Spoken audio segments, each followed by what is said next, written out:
ka na ikay mawiwili. So mga par, matapos nga po mapabalita sa boxing world na sakali malampasan daw ng Japanese monster Naoya Inoue ang kanyang paparating na laban kontra kay Sam Goodman sa December 24, planchado na daw ang paglaban nito sa bansang Amerika sa 2025 nagaganapin sa buwan ng April, kung saan ang matunog na pwede makalaban ni Inoue dito mga idol, ang WBC Super Bantamweight mandatory contender na Meksikano na si Alan Picasso, at aprobado na ito mga idol sa legendary promoter na si Bob Arum ang potensyal na sagupaan ni Picasso at Inoue sa April. Isa sa mga dahilan ni Lolo Bob Arum mga idol, bakit gusto nito makalaban ni Inoue si Picasso? Dahil isa itong Mexican rising superstar na siguradong maghahatak ng mga Mexican boxing fans sakali mapalaban ito sa Japanese monster. Subalit hindi nga po ito pinalagpas ng mga kritiko ni Inoue mga boss. Ano yan ang mga boxing fans? Ang laban daw ni Inoue kay Picasso, isa na naman daw sa pakain sa Hapones. Sobrang mismatch daw kasi mga idol ang laban na to. Si Picasso prospect pa lamang at si Inoue isang batikan na sa bugbugan sa ring. Parang pinaglaban lang daw dito mga idol ang amateur at pro boxer. Ang sagupaan na to ni Inoue at Picasso. Samantala may nagsasabi din mga idol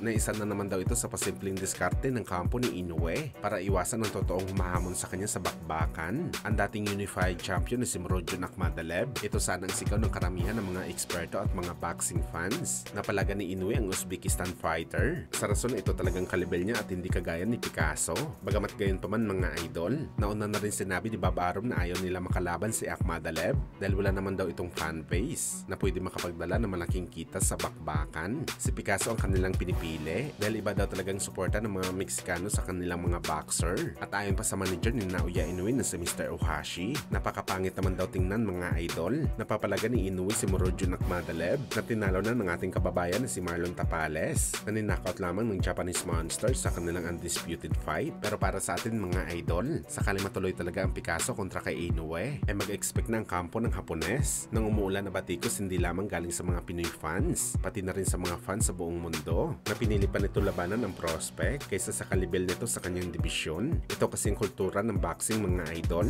Kapag umiwas ka sa malakas at pumatol ka sa mahina, tatawagin ka na takot sa bakbakan.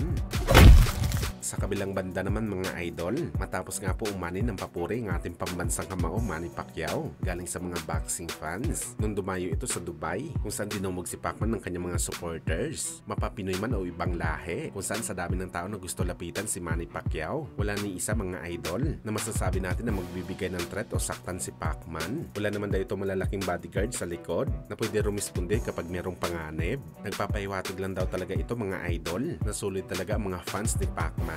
Bagamat kabaliktaran naman ang nangyari mga idol sa bagong footage na lumabas sa social media matapos dumayo yung karibal ni Pacman na si Mayweather Jr. sa London, kung saan muntik na kuyugin si Floyd mga idol. Kinumpronta lang naman kasi mga idol si Floyd ng mga ilang fans at muntik na talaga banatan. Buti na lang talaga to the rescue mga higanting bodyguard ni Floyd.